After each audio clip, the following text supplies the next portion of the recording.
Marshall Peak, Kabanata 181. Kasawian sa Hidden Island. Nang matapos siyang magsalita, diretsong naputol ang katawan ni Ding Jiezi sa 2 piraso. Bumulwak ang makapal na dugo at nagkalat ang kanyang mga laman loob. Nanlaki ang mga mata niya nang bumagsak siya sa dagat. Ang Supreme Elder ay pinatay sa isang iglap. Paano magkakaroon pa rin ng lakas na lumaban ang Red Cloud Sect Cultivator? Ang malupit na halimaw na ito ay hindi pa naipapakita ang buong mukha nito, ngunit napakalakas na nito. Ano kaya ang mangyayari kung ibunyag nito ang tunay na katawan?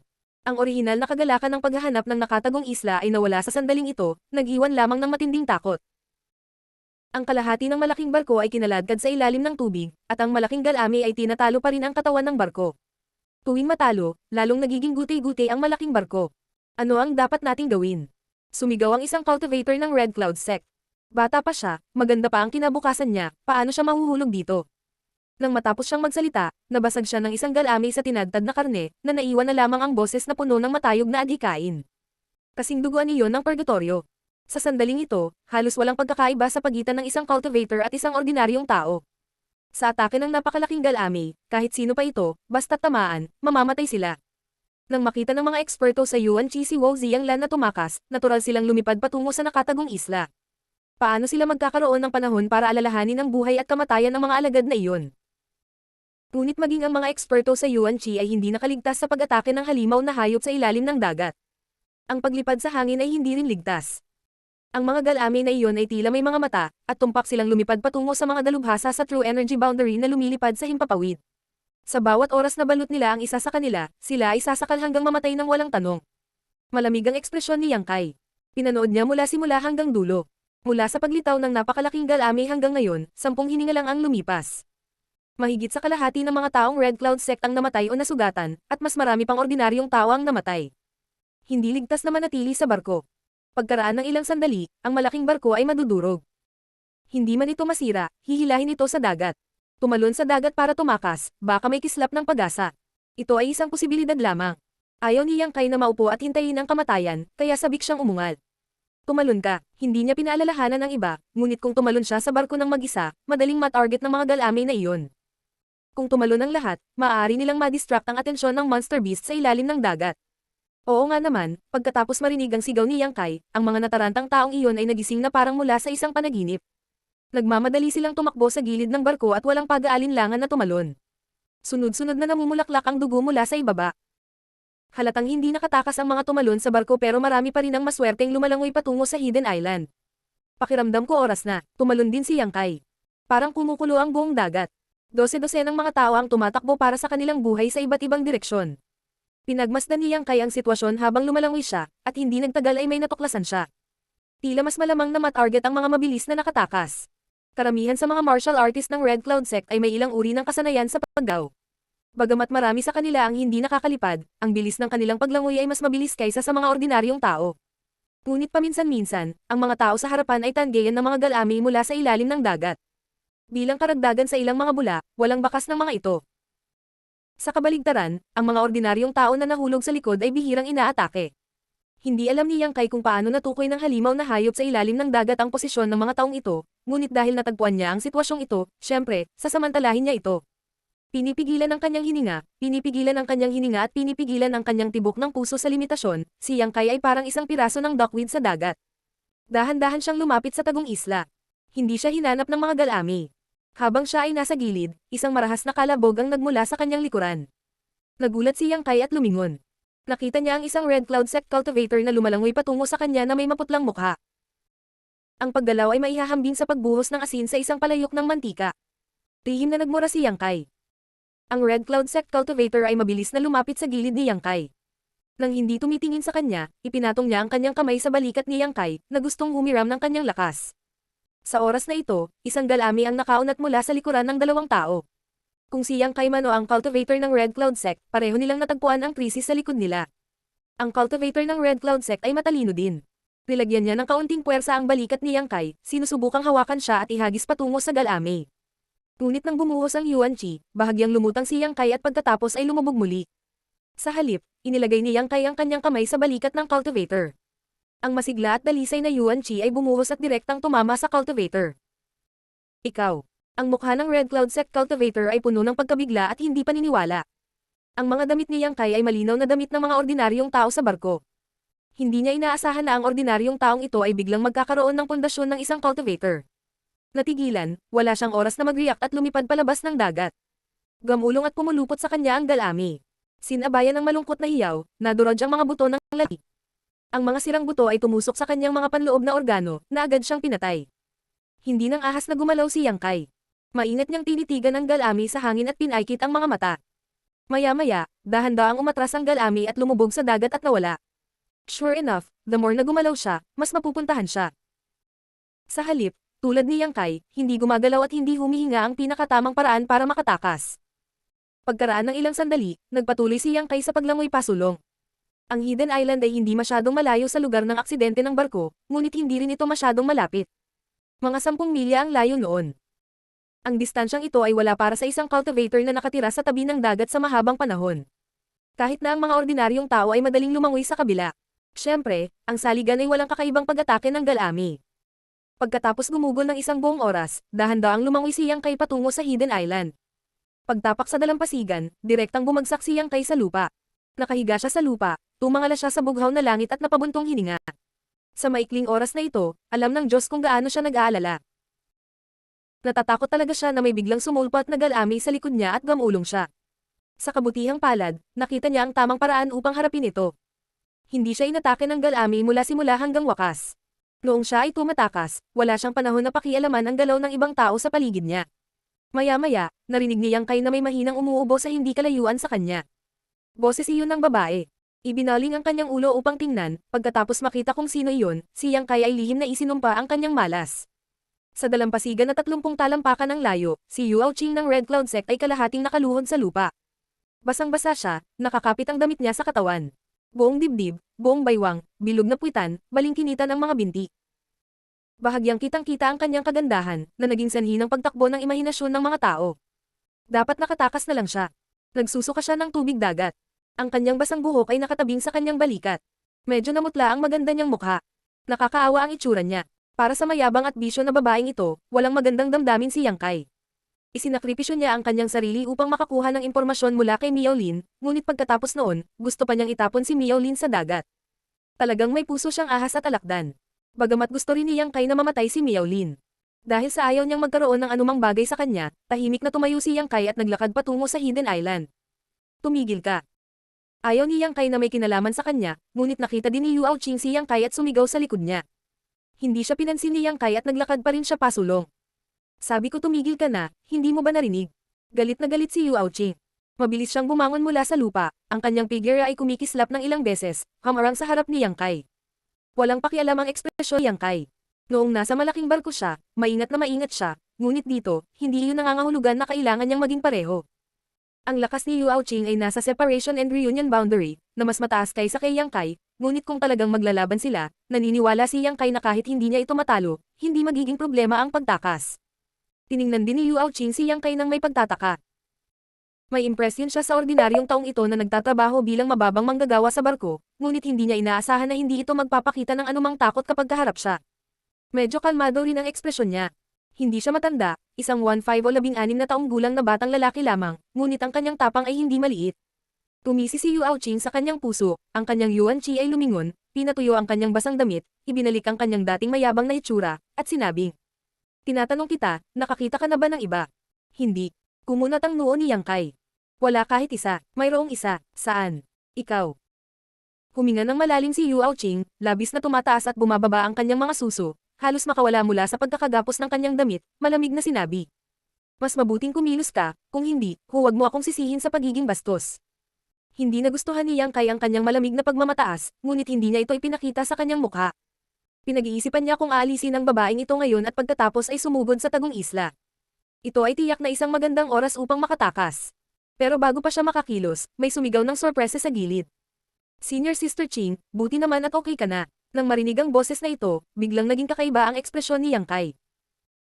Ito ay talagang isang kaso ng pagkikita ng mga kaaway, si Miao Lin ay dumating din sa malapit, at tila siya ay tumatakbo ng matagal. Sa sandaling ito, tumatakbo siya mula sa mga puno ng palma sa gilid. Hindi lang si Miao Lin, ngunit mayroon ding isa pang babaeng disipulo ng Red Cloud Sect sa likod niya. Tatlong Red Cloud Sect Cultivator, hindi niya kayang harapin ang mga ito pansamantala, dahan-daang inalis ni Yang Kai ang kanyang mga iniisip. Bakit hindi siya nalunod? Si Yuao Qing ay kumuyam ang kanyang mga ngipin at nagmura, tila hindi niya inaasahan na makikilala niya ang nakakainis na langaw na ito sa isla. Ang mabubuting tao ay hindi nagbabayad ng kanilang buhay, ang mga salot ay nabubuhay sa libu-libong taon. Makahulugang sabi ni Yang Kai. Malamig na tinitigan siya ni Yuao Qing, isang napakasang-ayon ng ngiti ang lumitaw sa kanyang mukha. Nagmamadaling pumunta si Miao Lin sa tabi ni Yuao Qing at sinabing may labis na kagalakan. Senior Sister Qing, napakagandang makita ka. Bahagyang tumango at mayabang si Yuao Qing, lumingon ang mga mata sa likod niya at nagtanong. Kayo lang ba dalawa ang nandito? Sumagot si Miao Lin. Bueno, dumating ako kanina, maliban kay Senior Sister Zhang Yu, walang ibang tao sa malapit. Ang babaeng disipulong Red Cloud Sect na nagngangalang Zhang Yu ay lumakad din sa sandaling ito, nagtagpo ang dalawang panig, 4 lang ang tao, isa sa kanila ay si Yang Kai na nakabalat kayo bilang isang ordinaryong tao, nakakabahala ang sitwasyon. Sinukli ni Yuao Qing ang kanyang mga daliri sa kanyang buhok, tumingin pabalik sa dagat, hindi niya maiwasang mapabuntong hininga. Tiningnan din ni Yang Kai at nalaman na mahigit 12 kilometro ang layo, ang malaking barko ay naging isang tumpok ng mga sirang tabla. Ang ibabaw ng dagat ay kinulayan ng pula na maraming sirang paa at mga piraso ng laman na lumulutang doon, na umaakit sa atensyon ng maraming peteng. Parang impyerno sa lupa. Pwede ba tayong bumalik? Mahinang bulong ni Yuao Qing. Marshall Peak, Kabanata 182. Malupit at walang awa. Ubo-ubo, hindi ko na kaya. Kakain muna ako at magpapahinga. Noong una, inakala nila na ang Red Cloud Sect ay nakatadhana na sumikat sa ilalim ng langit matapos mahanap ang nakatagong isla. Gayunpaman, hindi nila inaasahan na masisira ang malaking barko. Kahit na ang mga taong nabubuhay pa ay nakakuha ng ilang mga kayamanan mula sa nakatagong isla, paano sila makakabalik sa Red Cloud Sect? Kung walang malakas na barko, kahit na sila ay mga master ng Immortal Ascension Boundary, hindi nila makatawid ang distansya na halos 10,000 milya. Ang kalungkutan at bahagyang pagkabalisa ay bumalat sa puso ng 3 disipulo ng Red Cloud Sect. Silang 3 ay bata pa at hindi pa nakaranas ng anumang matinding paghihirap. Sa araw na ito, inatake sila ng halimaw na hayop at nasaksihan ng pagkamatay ng hindi mabilang na matatanda. Ang buhay ng tao ay marupok tulad ng mga langgam. Kung hindi dahil sa swerte nila, magiging katulad sila ng mga taong iyon, ang kanilang mga bangkay ay naging pagkain ng mga isda at hayop. Mabuti na lang at nakatakas sila, ngunit ngayon ay nakulong sila sa liblib na islang ito na walang pag-asang makauwi. Natural, nalungkot sila. Senior Sister Qing, huwag kang mag-alala, tiyak na makakahanap ng pagkakataon si Junior Brother na bawiin ka. Si Miao Lin ay bihasa sa pagkuha ng mga babae.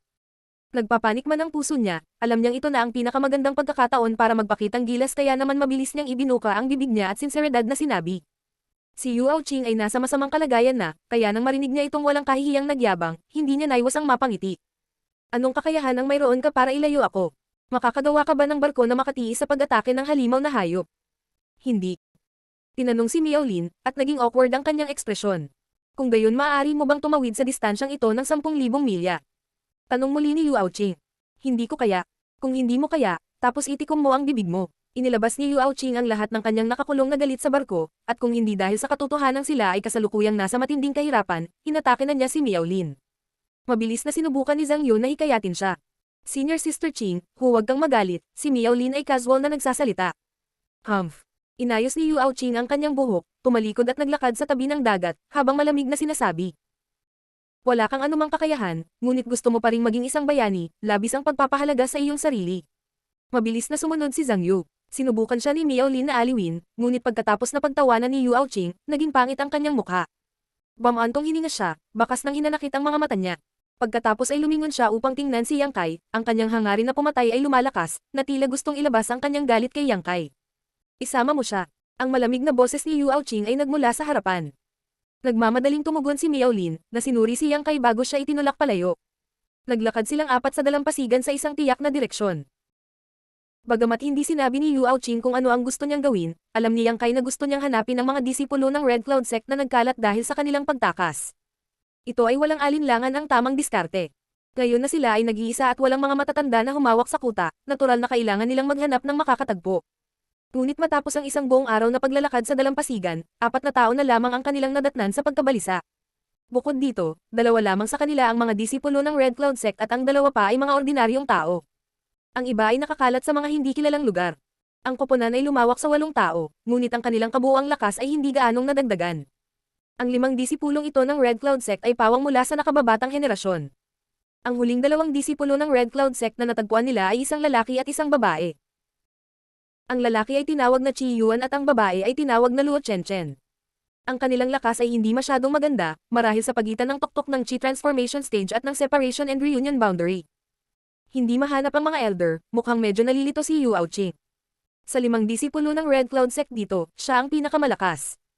Nasa separation and reunion boundary 6th stage na siya, ang iba ay hindi kasing lakas niya. Bukod dito, ang kanyang katayuan sa Red Cloud Sect ay medyo mataas, kaya lahat ay natural na tumingin sa kanya bilang kanilang pinuno. Inaasahan nilang lahat na aakayin niya sila sa tamang landas. Ang pasanin na ito sa kanyang mga balikat ay nagparamdam sa kanya na medyo nawawalan na siya ng gana.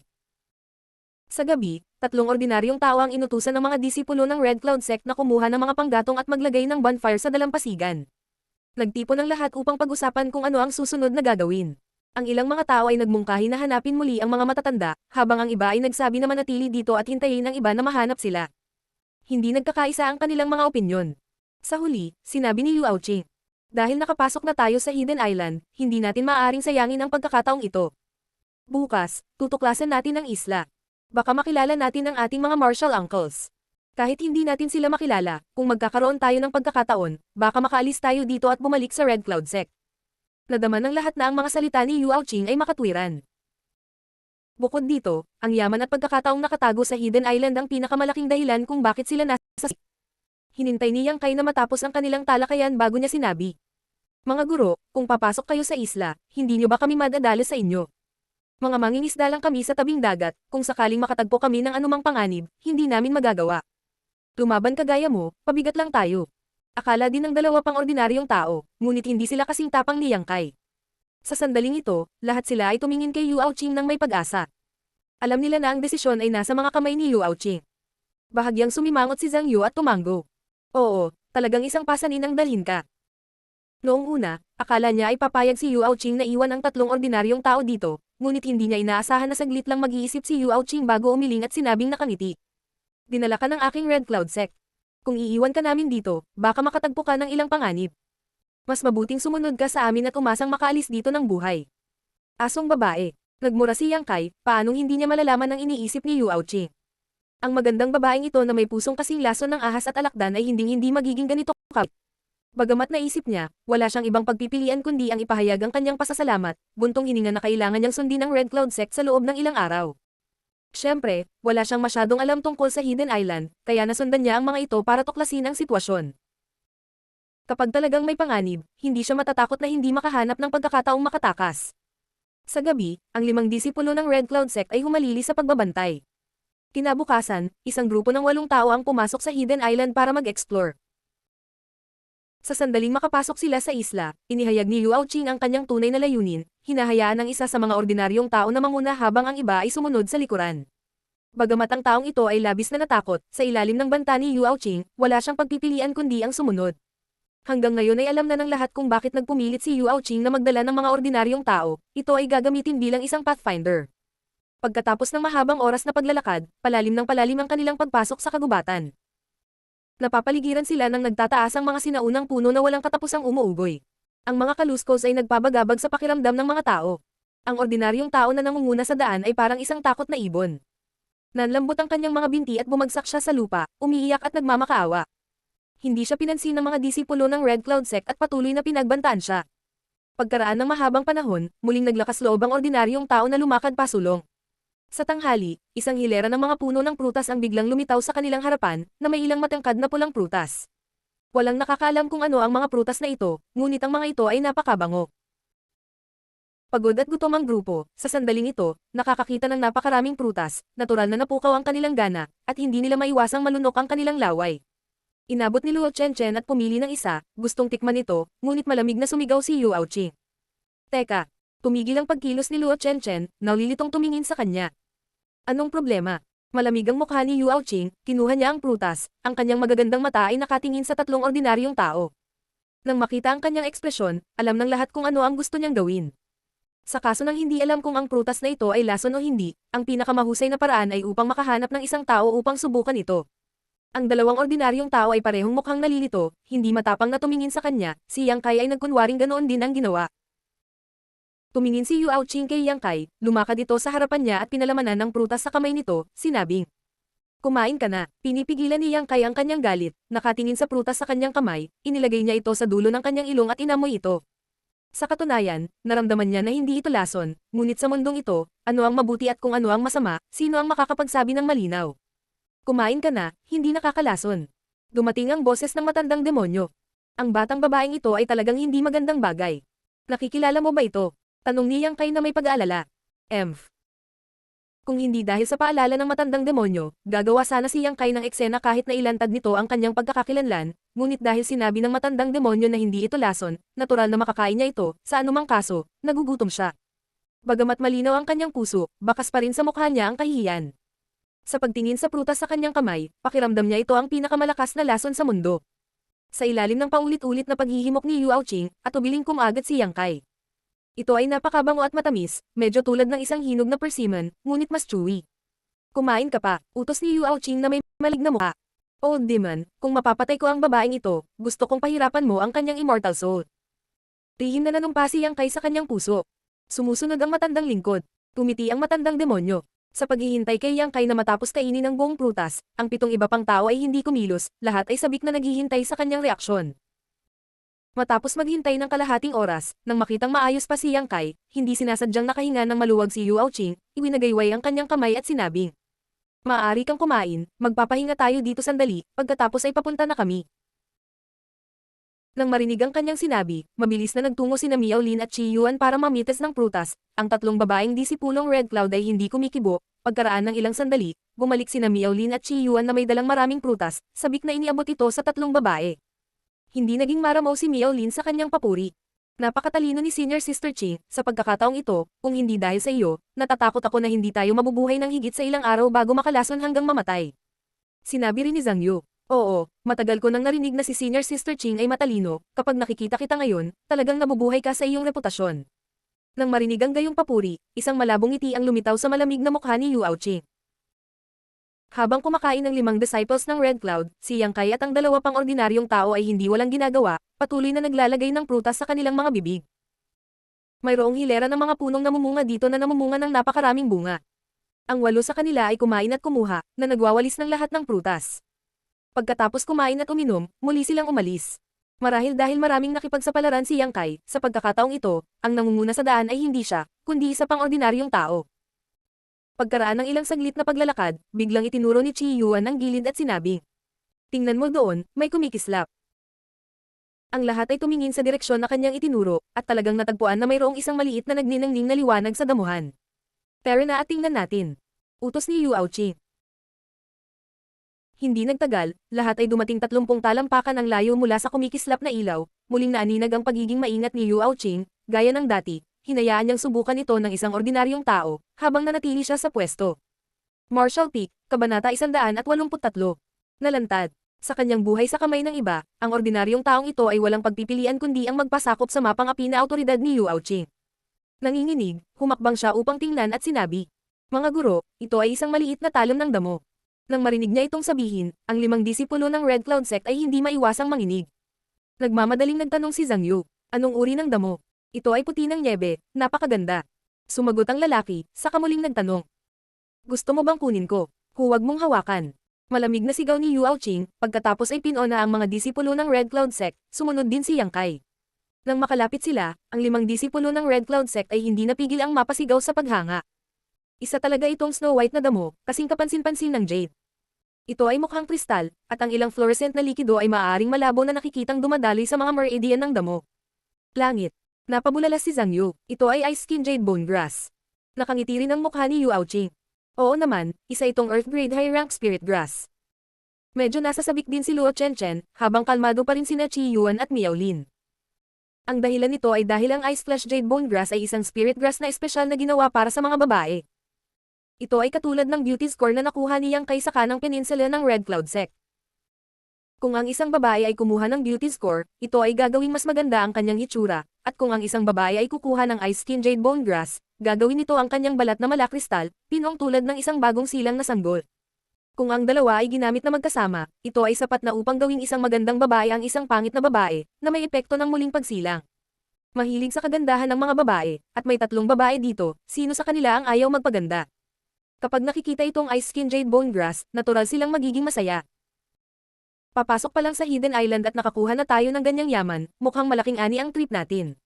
Mukhang nasa sabik si Miaolin. Hindi nagatubili si Yu Aoqing, direktang yumuko para kunin ang Ice Skin Jade Bone Grass, pagkatapos ay kumuha ng Jade Box mula sa kanyang mga braso at maingat na inilagay sa loob. Sina Zhang Yu at Luo Chen ay parehong tumingin sa kanya, may gustong sabihin ngunit nag-alinlangan. Tumiti si Yu Aoqing. Pagbalik natin sa sekta, hahayaan ko ang mga tao sa Philhall na ayusin ito, tiyak na magkakaroon ng bahagi ang dalawang junior sisters. Alam din niya na hindi pa ngayon ang tamang oras para makipagtalo sa mga shimen, kaya sinubukan niyang pakalmeyan ang mga ito. Oo naman, nagliwanag sa mga ngiti ang mga mukha ni Zhang Yu at Luo Chen. Salamat, Senior Sister Qing. Kapag dumating ang oras na hilingin sa Philhall na pinuhin ng mga table tasks, kakailanganin natin ng tulong ni Senior Sister Qing. Matapos makakuha ng Earth Grade High Rank Spirit Grass, ang pag-aalala at pagkabalisa ng grupo ng Red Cloud Sect ay naalis, at ang pagkabalisa na nananatili sa kanilang mga puso ay unti-unting nawala, sa halip ay naging maluwag at masaya. Para bang hindi sila nahulog sa lugar na ito, ngunit pumunta dito sa paghahanap ng mga kayamanan.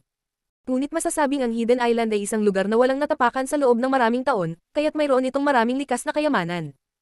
Pagkatapos maglakad sa Hidden Island sa loob ng 2 araw, puno na ang ani. Nakakolekta sila ng higit sa 100 uri ng mga kakaibang bulaklak at halamang gamot, na lahat ay mas mataas sa Earth Grade Mid-Grade. Nakakita pa sila ng 1 o 2 halamang Heaven Grade dito. Sa pag-aani na ito, ang 5 miyembro ng Red Cloud Sect ay mas naging motivated. Sa araw na ito, habang sila ay naglalakad, biglang lumitaw sa kanilang harapan ang isang malabo na ulap, at nakaharang ito sa kanilang paningin. Ang ulap na ito ay mukhang kakaiba, at ang ordinaryong tao na namumuno sa grupo ay huminto, ang kanyang mukha ay nagpapakita ng kaunting pag-aalinlangan at takot habang lumingon siya kay Yu Aoqing. Tuloy lang, si Yu Aoqing ay nanatiling hindi natinag, ang kanyang magandang mukha ay puno ng kalupitan. Walang choice ang lalaki kundi ang maglakad pasulong. Ngunit sa sandaling sumanib ang kanyang katawan sa hamog, may biglang pagsabog ng mga tunog ng kaluskos, at isang trahedya na sigaw ang lumabas sa kanyang bibig. Ito ay maikli at nagmamadali, at pagkatapos ay ang kanyang buong katawan ay bumagsak sa lupa, walang tigil na kumikibot. Nagiba ang kulay ng mukha ng lahat, at napaatras silang lahat, kilabot na pinagmamasdan ng pagbabago ng lalaki. Nakita nila na ang lalaki ay tila itinapon sa isang kaldero ng kumukulong mantika, na para siyang tinutunaw ng nagngangalit na apoy. Ang kanyang katawan ay patuloy na naglalabas ng mga pagsabog ng puting gas, at ang kanyang laman at dugo ay humiwalay sa kanyang mga buto, bumagsak sa lupa at naging isang pool ng madilim na pulang dugo. Sa wala pang 5 paghinga ng oras, ang laman at dugo ng isang buhay na tao ay ganap na nawala, naging isang tumpok ng mga buto na nagkalat sa lupa. Ang hangin ay napuno ng hindi maipaliwanag na amoy. Si Zhang Yu at Luo Chen ay natakot kaya namutla ang maganda nilang mukha, yumuko at nagsusuka. Bagamat mas maganda ang kalagayan ni Miaolin at Qi Yuan, hindi sila mas magaling. Ang mahahabang pilak mata ni Yu Aoqing ay hindi mapakali, ang kanyang mukha at labi ay biglang nawalan ng kulay, naging lubhang mapatla. Bagamat mapatla din siya, hindi siya kasing sama ni Zhang Yu at Luo Chen. Naramdaman ng karaniwang tao na nakatayo sa tabi ni Yang Kai na nanlambot ang kanyang mga binti nang bumagsak siya sa lupa. Sa field, ang tanging kalmado pa rin ay si Yang Kai. Ganun pa man, nakaramdam siya ng lamig mula sa talampakan niya. Kung pumasok siya, natatakot siya na haantong siya sa ganito. Ngunit muli, kung talagang pinilit siya ni Yu Aoqing na pumasok, hindi sana nakipagsapalaran si Yang Kai. Ang fog na ito ay lubhang nakakalason. Si Yu Aoqing ay matigas na lumingon, sumulyap sa karamihan, nagkukunwaring kalmado, at sinabi sa nanginginig na boses. Tara na, ang lahat ay ngayon lang nakakita ng napakasamang eksena, kaya natural na hindi sila makapaghintay na umalis, at sa sandaling ito ay mabilis nilang sinundan ng mga yapak ni Yu Aoqing. Matapos maglakad ng ilang milya, sa wakas ay tumahimik ang mga tao. Matapos makaligtas sa kalamidad na ito, ang mga disipulo ng Red Cloud Sect ay tumingin kay Yu Aoqing nang may pasasalamat. Kung hindi dahil sa kanyang pag-iingat, sa pagkakataong ito, isa sa mga disipulo ng Red Cloud Sect ay nasawi sa ulap, at ang taong iyon ay maaaring sila na. Pagkatapos ng insidenteng ito, lalo silang humanga sa desisyon ni Yu Aoqing na dalhin ang mga ordinaryong tao upang tuklasin. Alam din ni Yang Kai na dapat siyang maghanap ng pagkakataong umalis. Kung hindi, kung makatagpo sila ng isang mapanganib na lugar tulad ng kanina, tiyak na itutulak siya palabas ni Yu Aoqing. Kung mananatili siya sa grupong ito ng mga tao, maya-maya ay papatayin siya ng babaeng alakdan na iyon. Ngayon ay kulang na lang siya sa isang pagkakataon para panik sila at walang oras na mag-isip ng ibang bagay. Nagpapahinga ang grupo nang biglang may kumaluskos sa kanilang mga tainga. Kumunat ang noo ni Yang Kai, pakiramdam niya ay may mali. Ano ang tunog na iyon? Medyo kinabahan si Miaolin, biglang tumayo. May tunog ba? Si Qi Yuan ay nakinig ng mabuti. Huwag kang maingay, makinig kang mabuti. Mukhang may narinig din si Yu Aoqing. Napabuntong hininga ang karamihan, at nakarinig ng hagong na nagmumula sa lahat ng direksyon. Ito ay parang paglipad ng mga bubuyog, ngunit maliwanag na ito ay mas malakas kaysa doon. Mabilis na lumalapit ang hagong, hindi lang iyon, may kaluskos pa na nagmumula sa ilalim ng kanilang mga paa. Sa pagmamasid, nakita nila ang hindi mabilang na manipis na mga linya sa lupa, na nagtitipon sa direksyon ng kanilang paghinga, na para bang mayroong isang bagay sa ilalim ng lupa na mabilis na naguhukay ng isang butas upang salakayin. Hindi maganda, tumakbo ka. Biglang nagbago ang mukha ni Yu Aoqing, sumisigaw, nagmamadaling tumakbo sa isang direksyon. Mabilis na sumunod ang ilang mga disipulo ng Red Cloud, kahit na si Yang Kai ay naghahanap ng pagkakataong makatakas, ayaw niyang malantad ng masyadong maaga, hindi pa banggitin, hindi niya alam kung ano ang kaaway, kaya natural na gusto niyang gamitin ang kamay ng mga disipulong Red Cloud para alamin muna. Ang bilis ng ilang tao ay napakabilis, pagkatapos magutos ni Yu Aoqing, lahat sila ay lumipad palabas. Makalipas ang ilang hakbang, biglang may sumigaw sa likod nila. Lahat ay tumingin sa likod, at sa isang iglap ay natakot sila nang wala sa kanilang talino. Nakita nila na ang huling ordinaryong tao ay napapaligiran na ngayon ng isang grupo na halos kasing laki ng isang mangkok, kakaibang hitsura ng mga itim na insekto. Sa kanyang pagsigaw, punit-punit ang kanyang damit, tumalsik ang kanyang laman at dugo, at sa isang iglap lang ay bumagsak siya sa lupa at patay na. Ang mga mata ng maraming tao ay nanginginig ng marahas, bagamat sila ay cultivator, hindi nila nakilala ang mga mabangis na insekto na ito, ang hindi kilalang gulat ay nakadama sa kanila ng kawalan. Nang makita ang kapangyarihan ng mga insektong ito, ang 5 disipulong Red Cloud ay tumakbo ng mas mabilis. Sa sandaling ito, walang nagbigay pansin kay Yang Kai, huli na para makatakas, sino ang mag-aalaga sa kanya. Matapos tumakbo saglit, biglang huminto si Yu Aoqing, ang ilang tao sa likod niya ay mabilis na nagtanong. Anong problema? Marami pa sa harap. Napapaligiran tayo. Namutla ang mukha ni Yu Aoqing. Napatingin ang lahat, at sigurado, nakakita sila ng hagong na tunog sa harapan nila, napakaraming itim na insekto na lumilipad patungo sa kanila. Patayin ang aming daan palabas. Mabilis na nagpasya si Yu Aoqing. Mabilis na inilabas ng mga disipulo ng pulang ulap ang kanilang mga sandata at sinundan siya sa kaig. Mayroong maraming mga insekto, ngunit ang kanilang mga antas ay dapat na napakababa. Ang 5 disipulong Red Cloud ay nakabuo ng isang tatsulok, at pagkaraan ng ilang sandali, sila ay talagang pinatay ang mga insekto na ito ng pulutong. Nagbigay ito sa kanila ng kaunting pag-asa, at nagsimula silang magtrabaho ng mas mahirap. Sumunod si Yang Kai sa likuran nila, marahil dahil ang pag-atake ng 5 disipulo ng Red Cloud ay nakakuha ng atensyon ng mga insektong ito, ligtas siya at maayos, hindi tina-target ng mga insekto. Matandang demonyo, ano ito? Tanong ni Yang Kai habang sumusulong siya. Hindi pa ito nakita ng matandang lingkod na ito. Hindi mo ba nakita kanina? Hindi nakaimik si Yang Kai. Walang magawa ang matandang demonyo. Patawarin mo ako, Young Master, matagal na akong nabubuhay pero ignorante pa rin ako. Itong matandang demonyo, sa sitwasyon ng buhay o kamatayan, may mood pa siyang magsalita ng walang kaparakan. Sa sandaling ito, biglang nakita ni Yang Kai si Chi Yuan na lumapit sa kanya, hinawakan ang kanyang kwelyo at itinapon siya palabas. Napakaraming insekto sa malapit, at saglit na hindi niya magawang harapin ang mga ito, kaya gusto niyang gamitin si Yang Kai bilang isang kalasag. Nanlamig ang mukha ni Yang Kai, alam na hindi na siya makakapagtago, ang kanyang mga kamay ay bumaril, hinawakan ang braso ni Chi Yuan, at nang siya ay itatapon na, siya ay tumalikod, na neutralisahin ang kanyang lakas. Pagdating sa lupa, pinilipit ni Yang Kai ang kanyang baywang, at itinapon siya patungo sa kayag ng mga insekto. Natigilan si Chi Yuan, hindi naiintindihan kung paano siya itinapon palabas, at sa sumunod na sandali ang kanyang katawan ay napaliligiran ng mga insekto, sumisigaw ng malungkot. Chi Yuan. Si Zhang Yu ay sumigaw sa takot, kagad na malamig na tinitigan si Yang Kai. Tumisi si Yang Kai, ang kanyang tunay na Yang Yuan Chi ay biglang sumabog, ang kanyang katawan ay kumikinang na pula na parang nagninangas na bowl ang apoy. Natulala ang 4 na disipulong Red Cloud sa biglaang pagbabagong ito, hindi nila akalain na ang ordinaryong tao na ilang araw nilang nakatrabaho ay magkakaroon ng ganoong pagbabago. Hindi pinansin ng 4 na Red Cloud disciples, direktang sumugod si Yang Kai sa direksyon kung saan itinapon si Chi Yuan. Mabilis na pinalibutan siya ng kayag ng mga insekto, ngunit sa harap ng nagninangas na true Yang Yuan Chi, ang maliliit na bagay na ito na may pakpak ay hindi nakayanan ng isang suntok, nahuhulog na parang dumplings, hindi makakalipad kahit malapit sa katawan ni Yang Kai.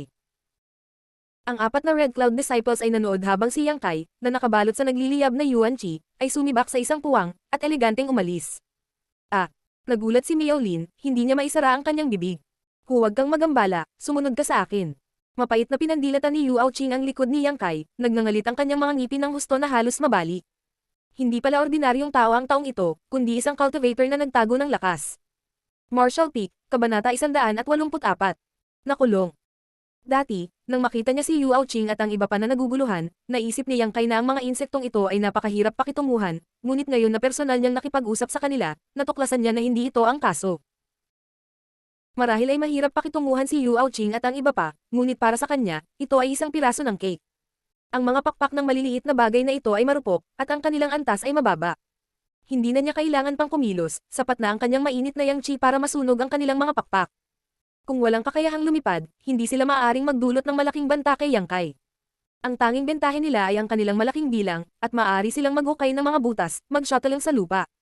Ang kanilang mga paggalaw ay lubos na maginhawa, at madalas silang tumalon mula sa ilalim ng mga paa ni Yang Kai upang salakayin siya.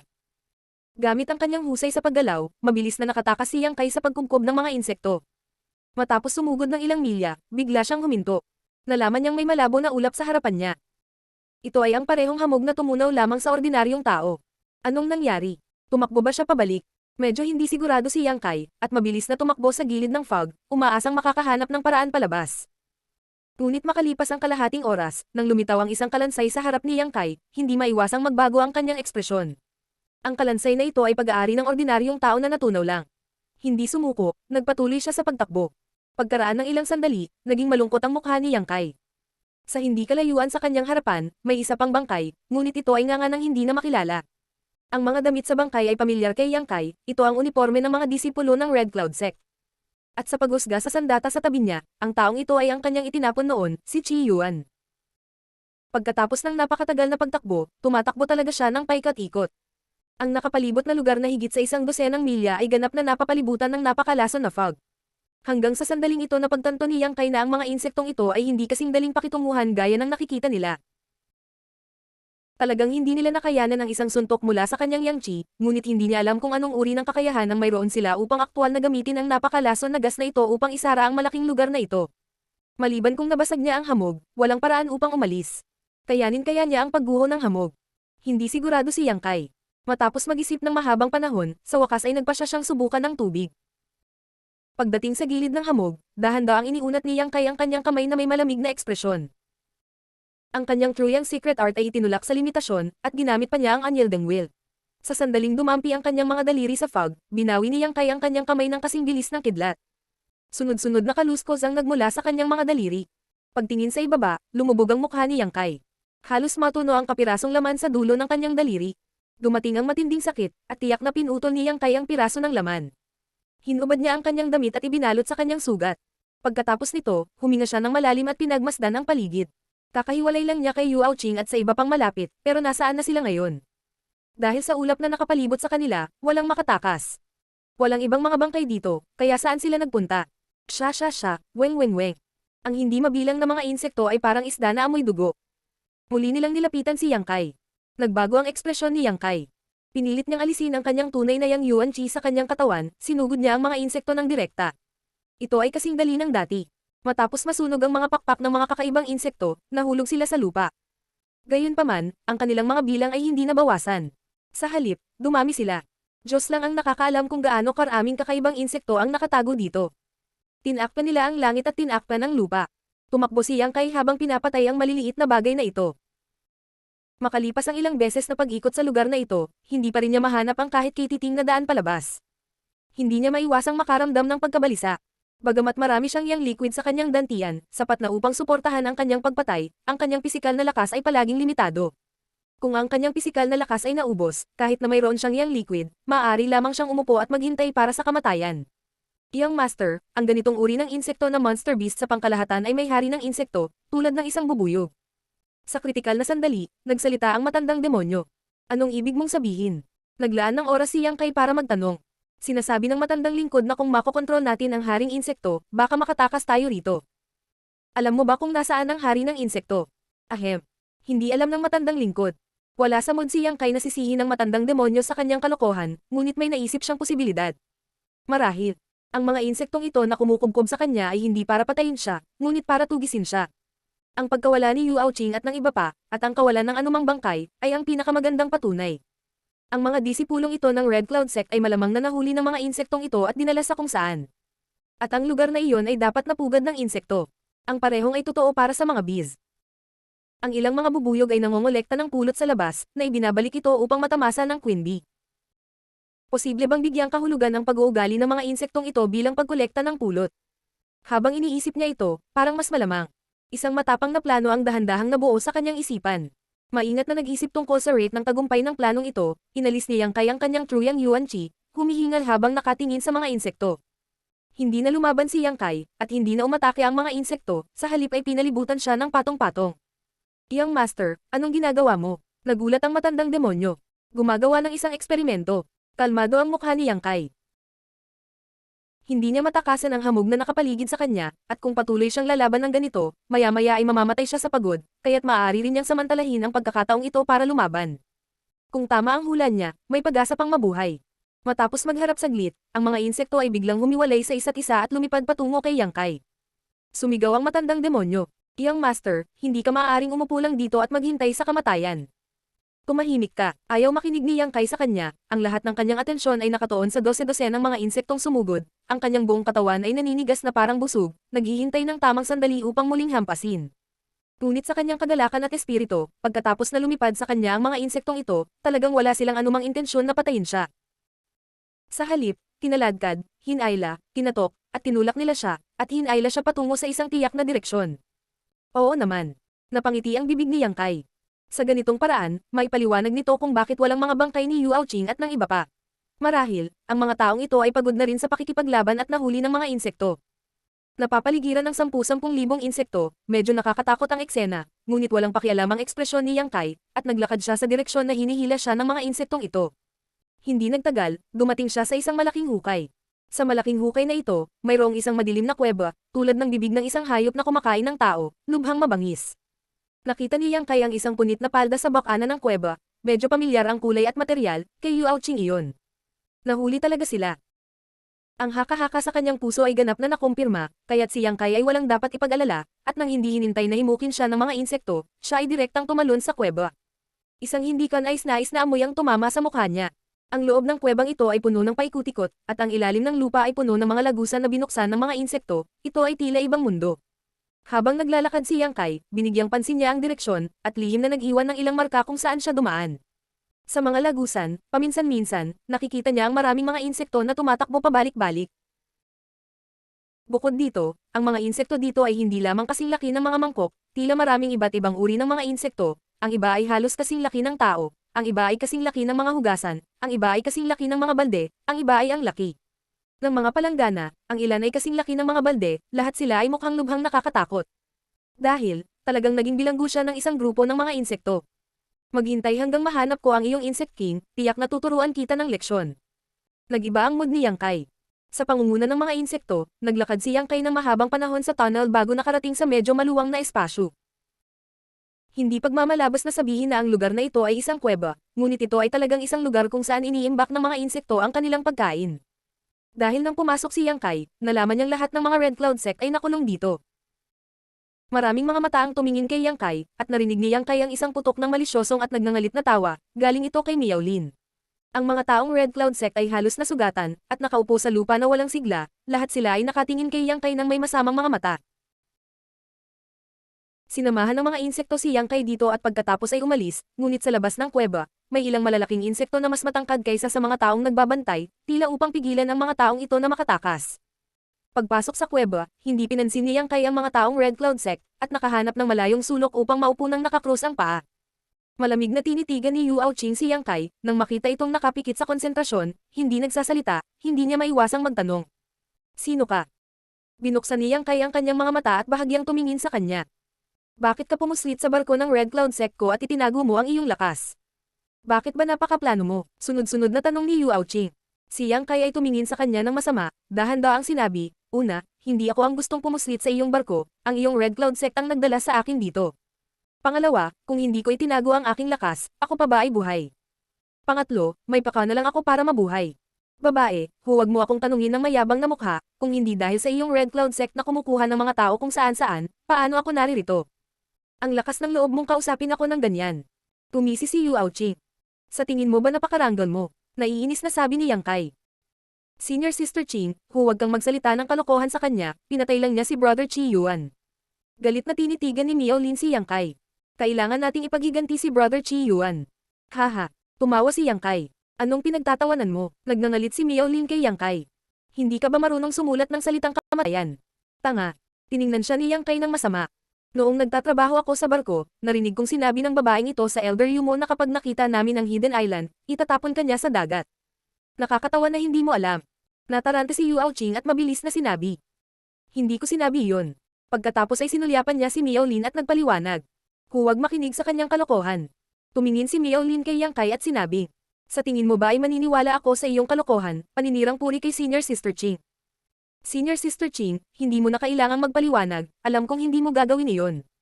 Noon lang tumango si Yu Aoqing. Sinabi man niya o hindi, siya ang nakakaalam. Malamig na sabi ni Yang Kai, nakatingin kay Yu Aoqing, mas mabuting huwag kang gumawa ng anuman, o baka maalarma mo ang mga insektong iyon. Huminga ng malalim si Yu Aoqing, pinigilan ang hangarin na pumatay sa kanyang puso. Alam niya na totoo ang sinabi ni Yang Kai. Habang nag-uusap sila, naalerto ang malalaking insektong nagbabantay sa labas at ngayon ay nakadungaw ang kanilang mga ulo para tingnan sila. Bagamat gusto niyang patayin si Yang Kai, hindi talaga siya nang ahas na gawin iyon. Walang lasa ang verbal confrontation, gusto lang ni Yang Kai na magtanim ng tinak sa puso ni Miao Lin, kung tutusin, mas marami sila, kung talagang gusto nila siyang harapin, tiyak na hindi siya makakawala dito. Sa pamamagitan lamang ng paghihinala sa kanila sa isa't isa ay may liligtas niya ang kanyang sarili. Marshall Peak, Kabanata 185. Kawalang hiya ni Miao Lin. Sa madilim na kuweba, nasa magkabilang panig si Yang Kai at ang mga miyembro ng Red Cloud Sect, lahat ay nagpapagaling. Maya't maya ay may kaluskos na nanggagaling sa labas, iyon ay ang kayag ng mga insekto na tumatakbo pabalik-balik. Ang 4 na miyembro ng Red Cloud Sect ay halatang ayaw maupo at hintayin ang kamatayan. Pagkagaling, gusto na nilang sumugod palabas. Habang nagpapagaling sila, nag-uusap din sila, nagbubulungan sa isa't isa, nagbabantay sa pandinig ni Yang Kai. Matapos ang halos isang araw at isang gabi, sa wakas ay handa na silang lumipat. Palihim na bumangon, dahan-dahan silang lumapit kay Yang Kai. Ang magandang mukha ni Yu Aoqing ay puno ng pagpatay na layunin, gayon din si Miao Lin, para kay Zhang Yu at Luo Chen, sila ay sumusunod ng malapit sa likuran. Nang malapit na sila kay Yang Kai, wala pang isang talampakan ng layo, biglang iminulat ni Yang Kai ang kanyang mga mata, nakatingin sa kanila ng nakangiti. Huminto ang 4 na miyembro ng Red Cloud Sect. Hayaan mo akong hulaan. Nanatiling kalmado si Yang Kai, napakababa rin ng kanyang boses, para hindi makaistorbo sa mga insektong iyon.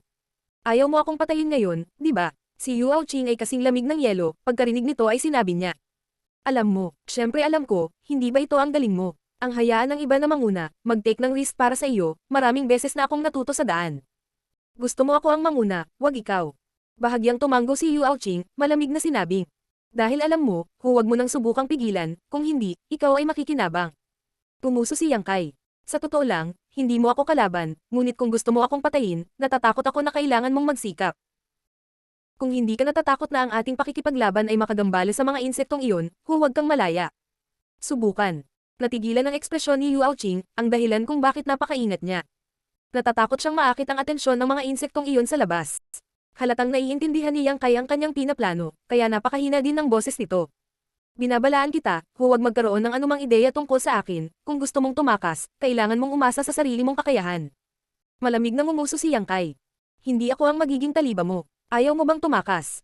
Nakita ni Yu Aoqing na nabigo ang kanyang mga pagbabanta, bahagyang lumuwag ang kanyang tono.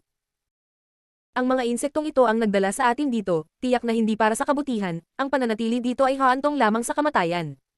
Ikaw at tayo ay susugurin ng sabay. Baka may paraan pa, maingat na umiling si Yang Kai. Gusto kong tumakas, pero ayokong magamit ng iba. At saka, kahit ako pa ang magbukas ng daan para sa iyo. Ngayong lahat tayo ay nakatakas na sa ating buhay, paano ko malalaman na ikaw ay mananalo, wala kang gagawin sa akin. Kaya kung mangako sa'yo. Si Yu Aoqing, nang makitang si Yang Kai ay nagpapakita ng mga senyales ng pagluwag ng kanyang pagkakahawak, nagmamadaling hinampas habang mainit ang bakal. Hanggat ikaw ang manggaguna at makakatakas tayo, walang sino man mula sa Red Cloud Sect ang aabala sa iyo. Hindi mo na kailangang sabihin. Hindi ako maniniwala sa babaeng may pusong kasing bisyo ng ahas. Tumisi si Yang Kai at ipinikit ang kanyang mga mata. Hindi alam ni Yu Aoqing at ng iba pa na ang labas ay napapalibutan ng fog na likha ng mga insektong ito, ngunit malinaw si Yang Kai. Kahit na sila ay mapalad na makatakas sa worm cave na ito, hindi sila makakatakbo ng masyadong malayo. Dahil iyon ang kaso. Bakit mag-aaksaya ng enerhiya na ito? Senior Sister Ching, patayin mo siya. Walang silbi ang pag-iingat sa kanya. Matagal nang gustong patayin ni Miao Lin si Yang Kai. Ngayong hindi na niya ito magagamit, natural na gusto niya itong patayin. Huminga ng malalim si Yu Aoqing. Dahan-dahan siyang umiling. Sa sitwasyong ito, ang pagtakas ang pinakamahalagang bagay. Bagamat may pagkapoot ang binatang ito, kung talagang papatayin niya ito, tiyak na maaalarma ang mga insektong iyon, at ang mga natamo ay hindi makakabawi sa mga pagkalugi. Pwede kang tumakas sa gusto mo, hindi ko sisirain ang plano mo. Haha, gusto ko rin makita kung makakaalis ka ba talaga sa lugar na to. Tumisi si Yang Kai kay Yu Aoqing.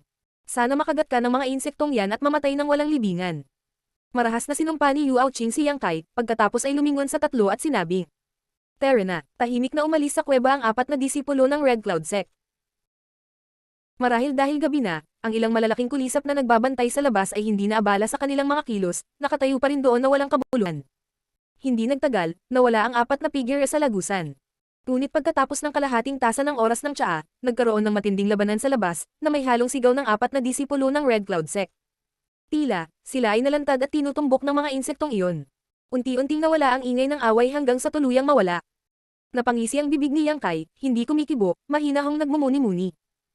Sa katunayan, ang pagtakas mula sa kuweba ng insekto ay hindi mahirap, dahil ang mga insektong ito ay hindi napakahirap pakitunguhan.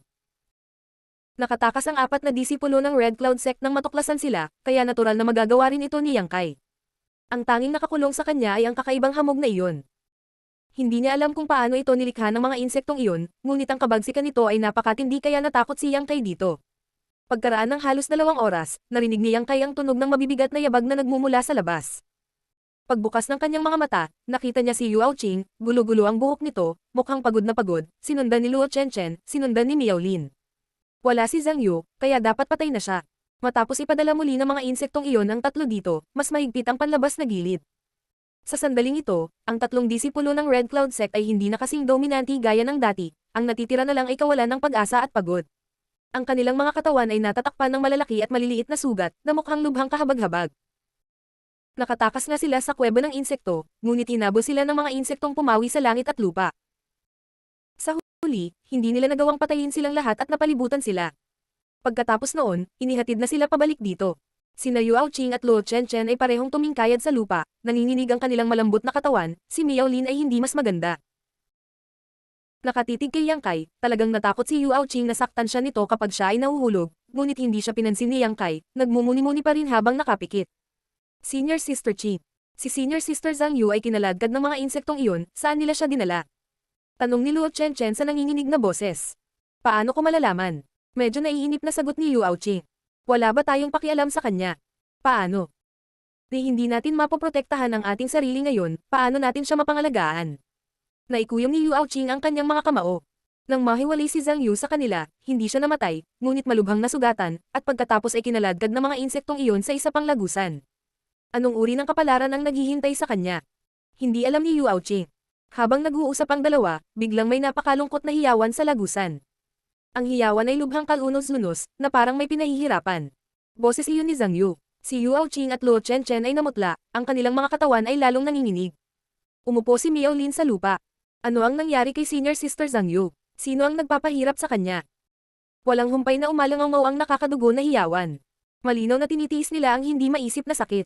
Mabilis na tinakpan ng 2 babae sa kuweba ang kanilang mga tenga, hindi na naglakas loob na makinig. Ang puso ni Yang Kai ay walang malasakit. Bagamat ang mga disipulong ito ng Red Cloud Sect ay hindi mabubuting tao, sa daan, sila ay lubos na sumusuporta sa kaugalian ni Yu Aoqing na gumamit ng mga ordinaryong tao bilang mga sangla. Gayunpaman, ang pagpatay sa mga tao ay sandali lamang, ngunit ang pahirapan bago mamatay ay napakalupit. Lalo na itong torture. Hindi ito ibinigay ng mga tao. Ang mga sigaw ni Zhang Yu ay unti-unting hamina, at hindi nagtagal ay nawala. Oh, patay na tayo. Tiyak na hindi tayo makakalabas. Medyo natakot si Miao Lin, ang lakas niya ang pinakamababa sa grupo, sa Chi Transformation stage lang. Kung hindi dahil sa Red Cloud Sect na gustong makakuha ng impormasyon tungkol sa nakatagong isla mula sa kanya, paano nila siya dinala? Inakala niyang pagkakataon na ito para ipakita ang kanyang mukha sa sekta, ngunit hindi niya inaasahan na paulit-ulit na makakaharap ang ganitong sakuna. Ngayong siya ay nasa dead-end na sitwasyon, paanong si Miao Lin, itong Dabao-Chiyang master na lulong sa alak at babae, ay makayanan ito? Hindi. Aalis tayo dito ng buhay, ilalabas tayo ni Senior Sister Ching, di ba? Malakas na umiling si Luo Chenchen. Napakawalang muwang na nagpalungkot ito sa mga tao. Hindi tayo makakalabas, walang makakaalis dito ng buhay. Natatarantang sabi ni Miao Lin. Tumahimik ka, malamig na saway ni Yu Aoqing. Tumingon siya para tingnan ang palaging kalmadong si Yang Kai, kumpara sa kanyang junior brother at junior sister, at kung ikukumpara sa kanyang sarili, bigla niyang natuklasan ang psikolohikal na kalidad ng binatang ito. Mas determinado siya kaysa sa ibang tao sa silid. Mula sa simula hanggang sa wakas, hindi siya nataranta, ni kahit kay titing na pagkabalisa, tahimik lang siyang nakaupo doon, napakalmado kaya tumingin sa kanya ang mga tao sa isang bagong liwanag. Ngunit hindi naniniwala si Yu Aoqing na handa siyang mamatay. Habang unti-unting lumilipas ang oras, kumalat ang gulat ni Miao Lin at Luo Chen. Umabot sa hangganan ng takot, medyo kinakabahan silang dalawa. Bagamat malakas ang psikolohikal na kalidad ni Yu Aoqing, hindi ito ganoon kalakas. Nakasquat sa sulok, nakahawak sa tuhod gamit ang dalawang kamay, nanginginig pa. Sa sandaling ito, labis siyang nagsisi. Nagsisi siyang hindi sumunod sa malaking barko para tuklasin ang Hidden Island. Nagsisi siya na hindi niya mahanap ang kanyang ama noong nawasak ang barko.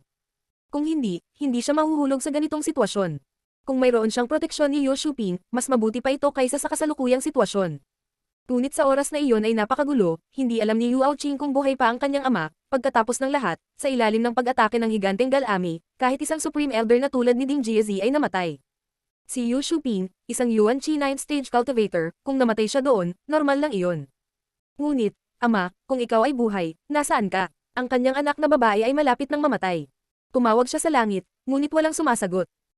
Ang mapagmataas na si Yu Aoqing ay hindi napigil ang lumuha. Hindi niya alam kung ilang oras na ang lumipas, ngunit nang malapit nang makatulog si Yu Aoqing, bigla siyang nakarinig ng mabibigat na tunog ng paghinga sa kanyang harapan. Nagulat si Yu Aoqing. Pagbukas ng kanyang mga mata, nakita niya si Miao Lin na papalapit sa kanya na may galit na galit sa mukha nito. Ang kanyang mga mata ay nag-aapoy sa hindi mapagkunwari na pagnanasa. Miao Lin, anong ginagawa mo? Malamig na sigaw ni Yu Aoqing, hindi sinasadyang umatras. Senior Sister Chi. Dinilaan ni Miao Lin ang kanyang tuyong labi at ngumiti, labis ang pagmamahal sa iyo ni Junior Brother, alam ni Senior Sister, tama ba? Sumimangot si Yu Aoqing, nalaman niyang medyo mali ang sitwasyon ni Miao Lin, tila sa ilalim ng matinding pressure, nasira ang kanyang psikolohikal na depensa. Parang Diyosa si Senior Sister, mahal na mahal ka ni Junior Brother, gabi-gabi ka napapanaginipan. Si Miao Lin ay patuloy na lumapit kay Yu Aoqing, ang kanyang bibig ay magiliw na umaamin, ang kanyang mga salita ay agad na nagbago. Sa panaginip, tayo ay tapat sa isa't isa, nagmamahalan sa isa't isa, hindi mo alam kung gaano tayo kasaya. Ang mga salitang ito ay medyo nagalit kay Yu Aoqing at hinampas niya ang balikat ni Miao Lin. Paano makakalaban ni Miao Lin? Tumipad siya pabalik, ngunit si Yu Aoqing ay pagod na pagod, at ang kanyang palad ay walang gaanong kapangyarihan, kaya natural na hindi ito nasaktan kay Miao Lin. Tumayong muli, si Miao Lin ay lumapit pa rin kay Yu Aoqing na may malaswang ngiti, walang kahihiyang sinabing.